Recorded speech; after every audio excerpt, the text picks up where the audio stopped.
The stars over the trade lanes had gone quiet, and quiet was never a good sign. For 20 years, every alien empire in this part of the galaxy had shared one nightmare. They called it the Devourer. Nobody knew where the creature came from. Nobody knew why it attacked ships, moons, and sometimes whole colonies. All anyone knew was that when the Devourer came, entire fleets stopped answering their radios, and what was left behind was never enough to bury.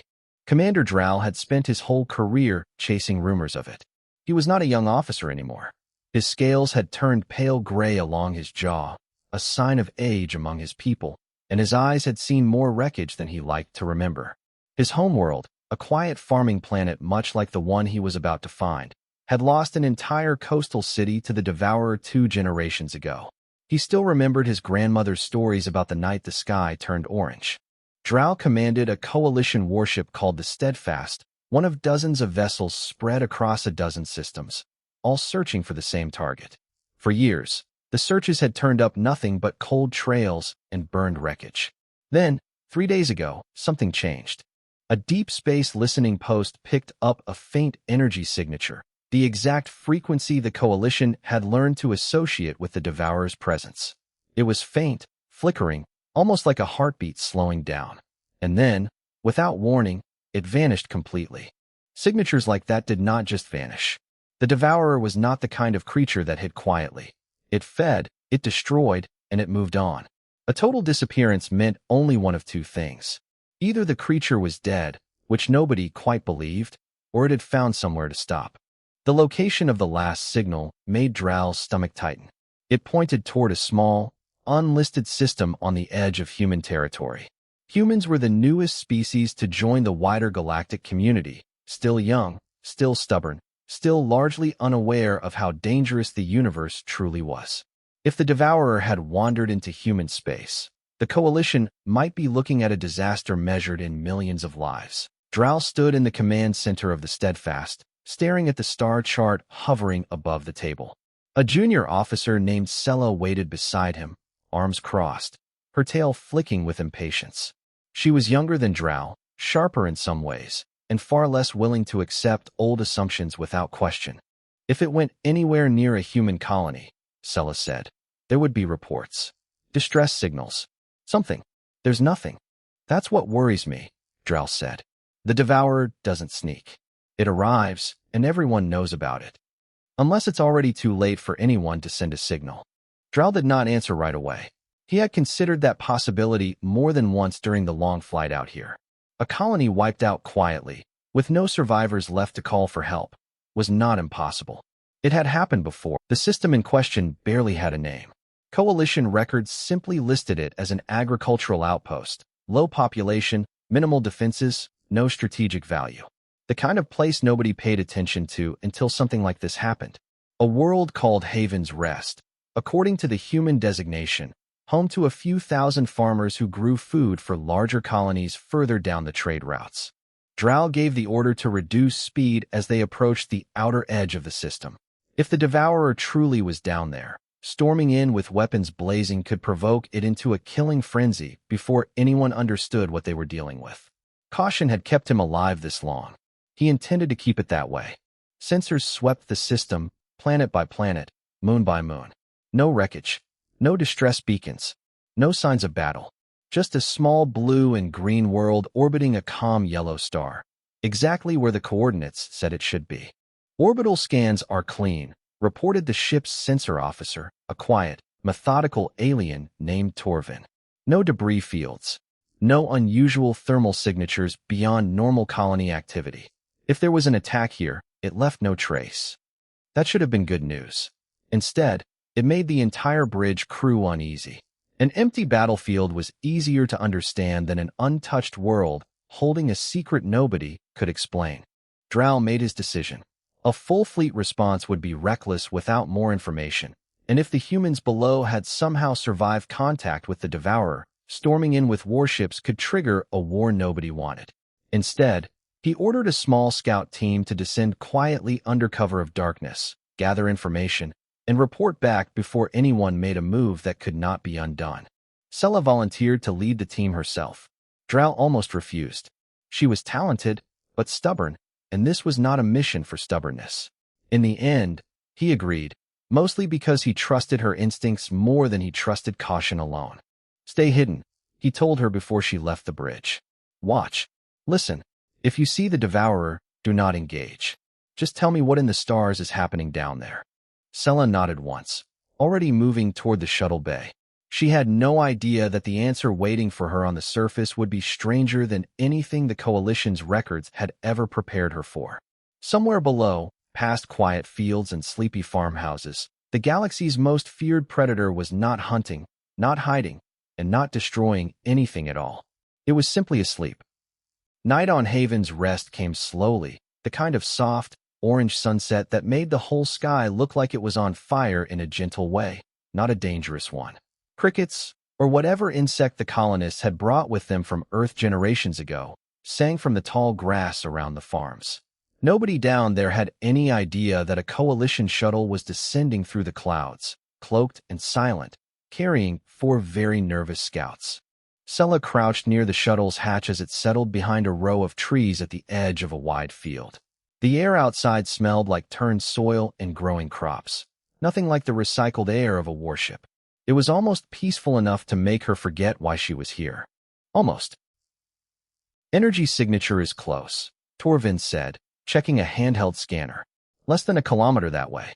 It's faint, but it matches the Devourer's profile. The 4 scouts moved through the field in single file, staying low, weapons ready but not raised. Sela had ordered no shooting unless absolutely necessary. If this colony had somehow survived an encounter with the most feared predator in the galaxy, she wanted answers before anyone started another fight. They expected devastation, burned buildings, broken fences, silence where there should have been life. Instead, they found a small town going about an ordinary evening. Lights glowed warmly in farmhouse windows. Somewhere, a dog barked twice and then quieted down. Children's laughter drifted faintly on the breeze from somewhere further off. It made no sense. If the Devourer had truly landed here, this world should have been a graveyard by now. The scanner's signal grew stronger as they crept closer to a modest wooden farmhouse near the edge of the fields. A tall barn stood beside it, and a porch wrapped around the front of the house, lit by a single hanging lantern. Sela held up a hand, signaling her team to stop and stay hidden behind a low stone wall. What she saw next made her forget how to breathe for a moment. Curled up on a porch swing, half covered by a patchwork blanket, was a small human child. She looked no older than 7 years, with messy hair and dirt still on her bare feet, clearly having fallen asleep sometime after playing outside. That alone would have been an ordinary, unremarkable sight. Except the child was not alone. Wrapped around her, coiled protectively like a great scaled shield, was the creature Sela had spent her entire career learning to fear. Even from a distance, there was no mistaking the long, ridged spine, the dark plated hide, the massive clawed limbs folded gently, almost carefully, around the sleeping girl. It was the Devourer. It had to be. The size alone matched every terrifying report Sela had ever studied, back when she was still training to be an officer, and these creatures were nothing more than warnings whispered in briefing rooms. And yet here it was, breathing slow and steady. One enormous eye cracked open just enough to watch over the child like a loyal guard dog watching a sleeping infant. Torvin's scanner beeped softly, confirming what none of them wanted to believe.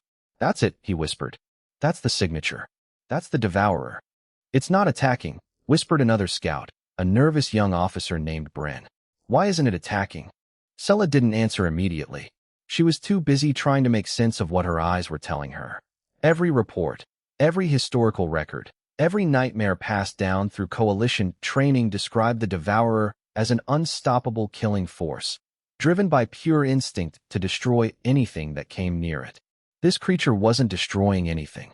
It was sleeping peacefully beside a human child, its massive claws resting gently against the porch boards instead of tearing through them. For several long minutes, the scout team simply watched, frozen between duty and disbelief. Every instinct told Sela to call this in immediately, to request backup, to prepare for the worst. But another part of her, the part that had spent years quietly doubting the Coalition's official explanations, told her to wait, to watch a little longer, to understand before acting. A soft creak of wood broke the silence. The farmhouse door swung open, and an older human stepped out onto the porch, carrying a mug of something warm in one weathered hand. He was tall, with graying hair and the kind of tired, sun-weathered face that came from a lifetime of working outdoors. He glanced down at the sleeping girl and the enormous creature curled beside her, and instead of fear, his expression showed only quiet fondness, like he was looking at nothing more unusual than a girl asleep beside her dog. He reached down without hesitation and gently pulled the blanket higher over the child's shoulders. The creature's eyes shifted toward him briefly, then closed again, completely unbothered by his presence. Sella's hands were shaking slightly as she lowered her scanner. Nothing about this made sense according to anything she had ever been taught.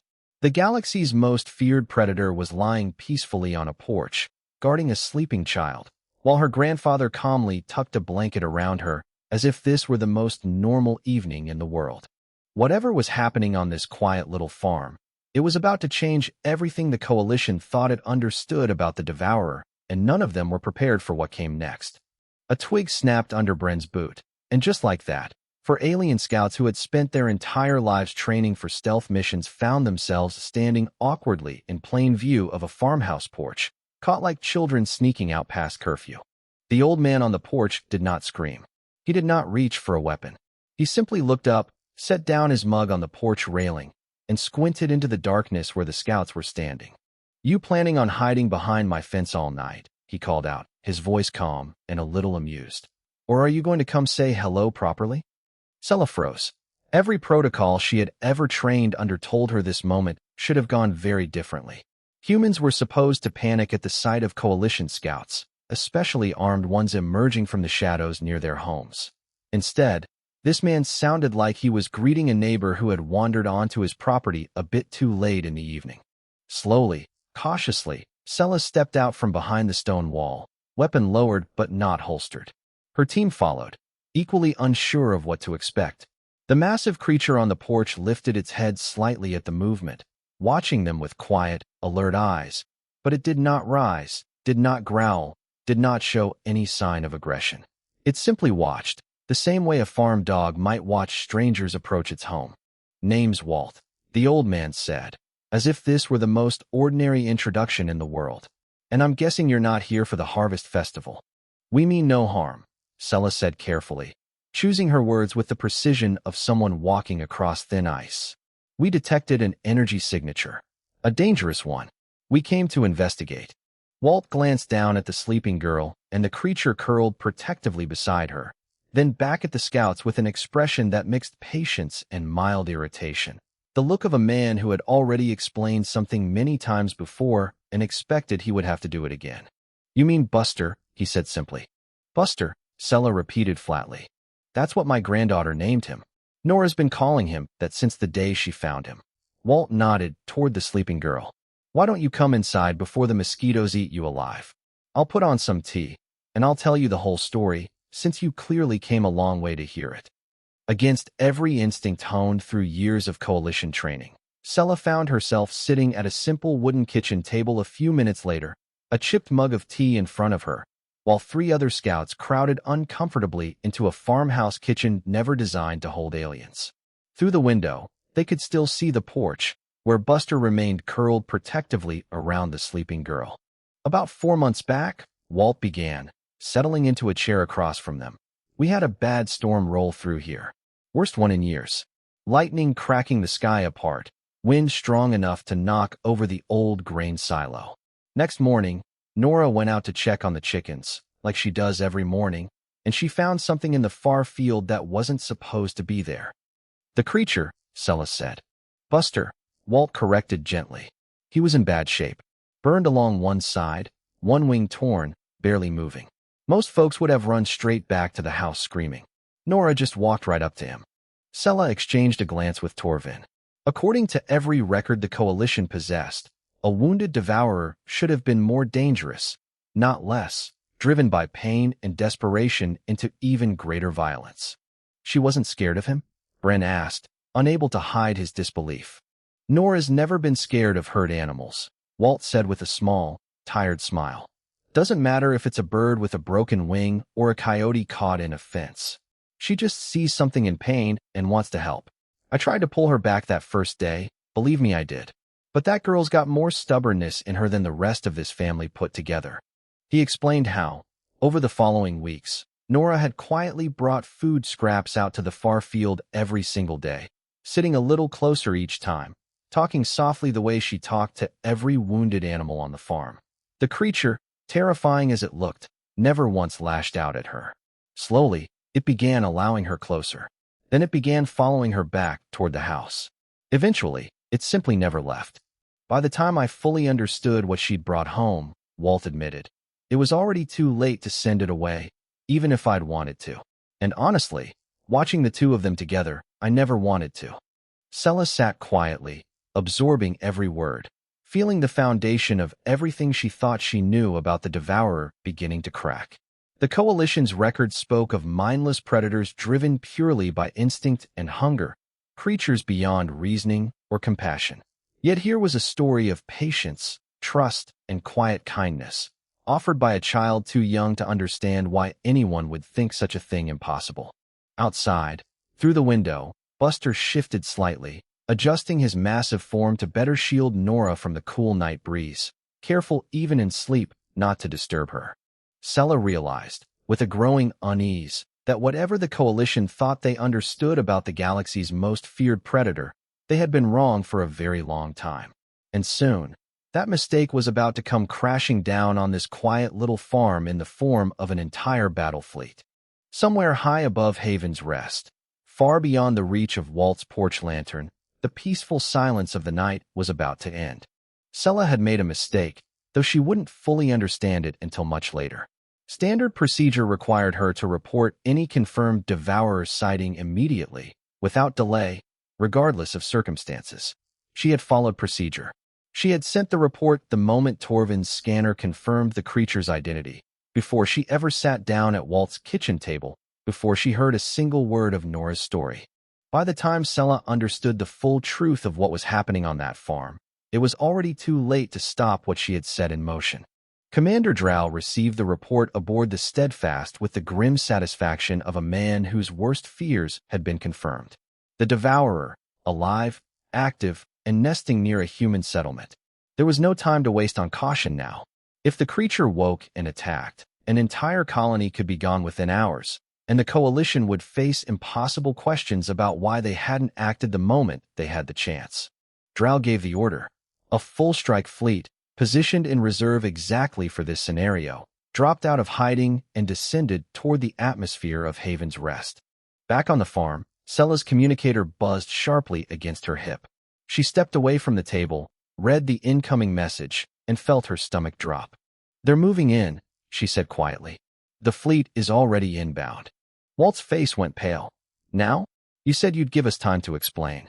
"I sent the report before I understood," Sella admitted, guilt heavy in her voice. "I didn't know what I was reporting." Outside, the peaceful night shattered. A low rumble built steadily into a roar as heavy landing craft broke through the clouds, engines glowing bright against the dark sky. Spotlights swept across the fields, illuminating startled livestock and confused farmers stumbling out of their homes to see what was happening. On the porch, Buster's head snapped up instantly, every muscle in his massive body tensing. His eyes, calm and gentle only moments before, now burned with something far more dangerous.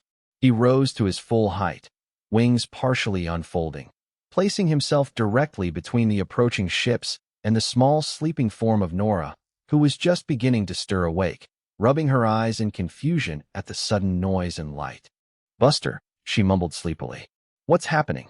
The creature let out a deep, rumbling growl, not aimed at the girl, but at the ships descending toward the field beyond the farmhouse.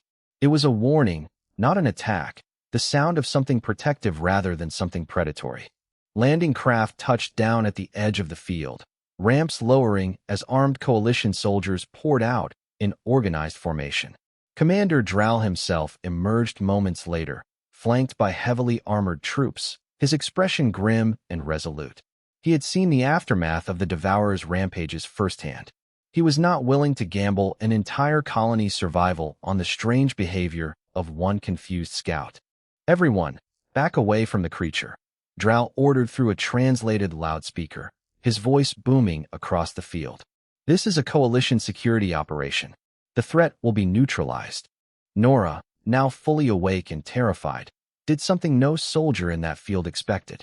Instead of running toward the house for safety, she scrambled off the porch swing and planted herself directly in front of Buster, small arms spread wide, as if her tiny frame could somehow shield an enormous alien predator from an entire invasion force. "He's not a threat," she shouted, her voice cracking with fear but refusing to waver. "He's my friend. Don't hurt him. Nora, get back." Walt's voice cut through the chaos as he ran from the house. But before he could reach her, Buster's massive form curled protectively around the girl, shielding her with his own body while still keeping his warning growl aimed squarely at the soldiers. More movement stirred across the field. Neighboring farmers, alerted by the noise, began emerging from their homes, armed with nothing more than pitchforks, old hunting rifles, and simple garden tools, forming a hesitant but determined line between the soldiers and the farmhouse. Drow stared at the scene unfolding before him, and for the first time in his long career, he hesitated. His orders were clear. His training was clear. Everything he had ever learned about the Devourer told him this creature needed to be destroyed before it could harm anyone else. But the creature wasn't attacking. It was protecting. And an entire community of unarmed farmers was willing to stand between his soldiers and a monster the galaxy had feared for generations, simply because a little girl insisted he wasn't dangerous. "Commander," Sella's voice crackled urgently over his communicator. "Wait. Please. There's something you need to hear before you give that order." Drow raised a closed fist, the signal for his soldiers to hold position. The field fell into a tense, fragile silence, broken only by Buster's low, steady growl and the sound of Nora's frightened but determined breathing. For a long moment, nobody moved. Soldiers with weapons raised faced down farmers with nothing but stubborn courage, while somewhere in the middle, a small girl refused to let go of the only friend she had ever needed to protect. Whatever happened next would decide far more than the fate of one strange, gentle predator sleeping in a child's arms. Silence has a strange weight to it when an entire field full of soldiers, farmers, and one enormous alien creature are all waiting to see who moves first.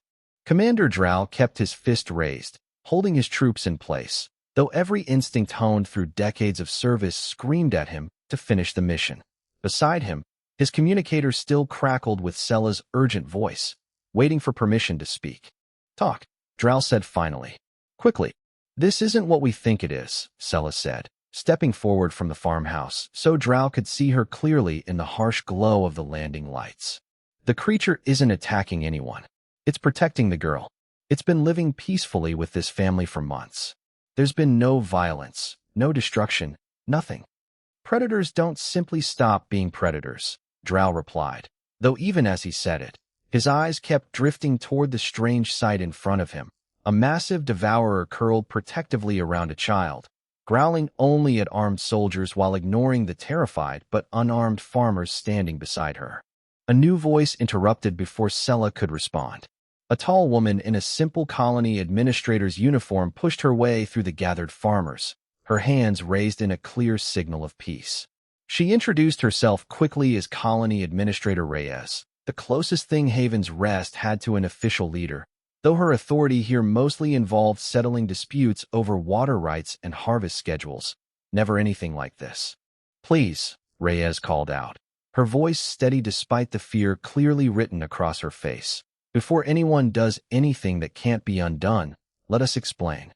That creature has been here for months. He's helped this family more than he's ever hurt anyone. If you destroy him now, you'll be killing something that's done nothing but protect this town." Drow studied the standoff for a long moment. Soldiers with weapons raised. Farmers with nothing but stubborn defiance. A child refusing to abandon her friend. And a creature the size of a small building, choosing to shield a human family instead of devouring them. None of it matched what he had spent his entire career believing about the species. "Lower your weapons," Drow finally ordered, his voice tight with uncertainty. "Nobody fires unless the creature attacks first." Soldiers exchanged uneasy glances but obeyed, weapons dropping to a less threatening position. Buster's growl softened slightly, though he remained tense, unwilling to fully relax while so many armed strangers surrounded the only family he had ever known. Drow approached slowly, stopping a cautious distance away, close enough to study the creature clearly for the first time in his life without the chaos of battle clouding his judgment. Up close, he noticed details the old reports had somehow failed to capture. Scars, old and healed, crossing the creature's hide in patterns that looked less like the marks of a predator and more like the marks of something that had spent its life running, fighting only to survive. "How is this possible?" Drow murmured, almost to himself. "Everything we know about this species describes mindless aggression, endless hunger. Nothing like this." It was Torvin, still standing near the farmhouse, who finally spoke up, his scanner data now fully compiled and displayed for everyone to see. "Commander, I've been running deeper analysis while Sella spoke with the family. I don't think the aggression was ever natural to this species." Drow turned toward him sharply. "Explain." "The scar patterns, the stress markers in his biology, even his behavior now, it all points toward chronic starvation and prolonged trauma, not innate predatory instinct," Torvin said. "Historical coalition records describe the Devourer species as monsters from the very first contact, but there's almost no documentation of what happened before that first contact. Only after." The weight of that statement settled heavily over the field. Drow had grown up hearing stories about the Devourer's cruelty, stories passed down through generations, stories that shaped entire military doctrines and justified decades of extermination efforts. Never once had anyone questioned where that cruelty had originated. My own homeworld's oldest historical archives mention early conflicts with a peaceful species matching this profile. Torvin continued carefully. Conflicts that began over territory disputes long before the Devourer's supposed madness ever began. "It's possible, Commander, that we didn't discover a monster all those generations ago. We may have created one." Nora, still standing protectively in front of Buster despite everything happening around her, looked up at Drow with the simple, unclouded honesty only a child could offer. "He's not scary," she said firmly. "He's just hungry sometimes, and hurt sometimes, but he's never mean. Not once." Drow looked from the girl, to the creature, to the quiet, determined farmers standing their ground around him, and felt something shift deep inside his understanding of the galaxy he thought he knew so well. "Stand down," he said finally, loud enough for every soldier in the field to hear. "All units, stand down immediately. Nobody touches that creature." A collective breath seemed to release across the field, tension draining slowly from soldiers and farmers alike. Buster's growl faded entirely, replaced by a low, curious rumble as he studied the alien commander who had just chosen mercy over the mission he'd been sent to complete. Drow knew, even as he gave the order, that this decision would likely end his career. Coalition command would demand answers, and "a little girl convinced me" was not an explanation any military tribunal would easily accept. But standing in that quiet field, surrounded by a community willing to risk everything for a creature everyone else feared, Drow finally understood something the Coalition had missed for generations.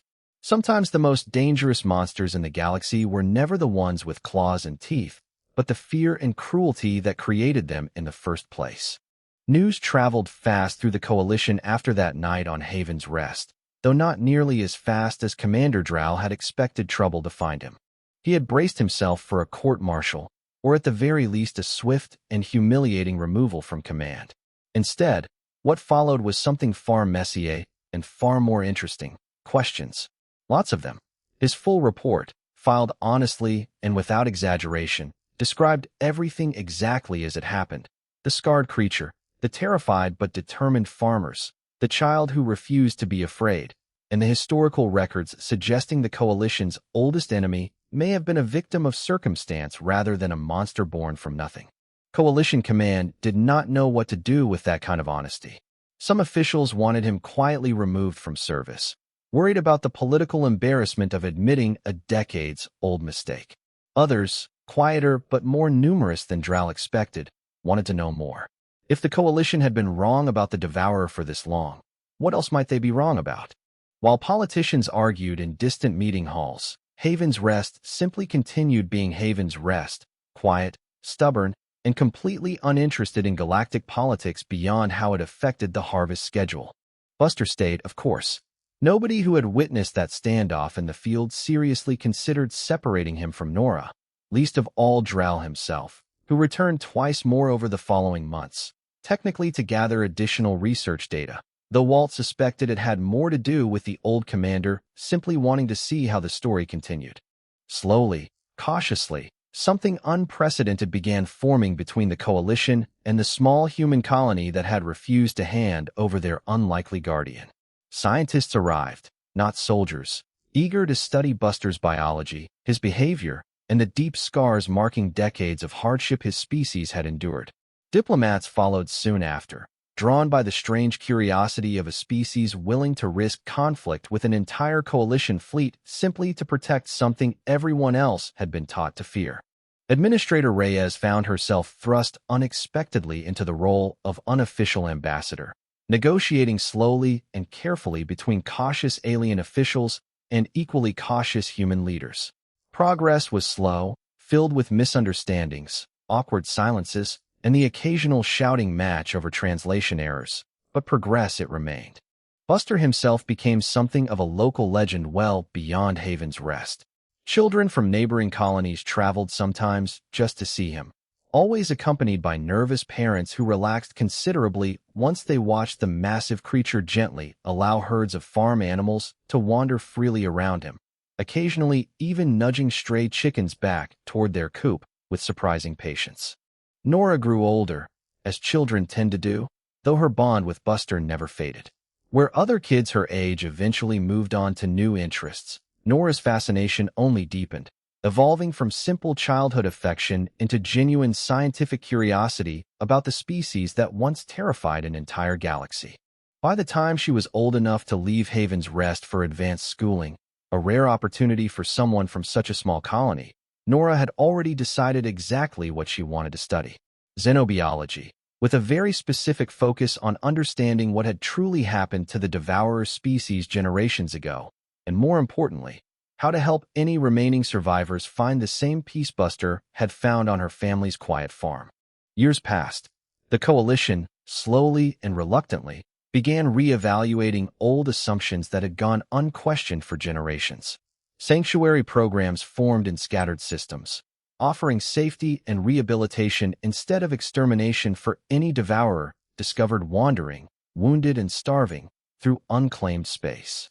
Progress remained slow, imperfect, and occasionally stalled by political stubbornness, but it was progress nonetheless.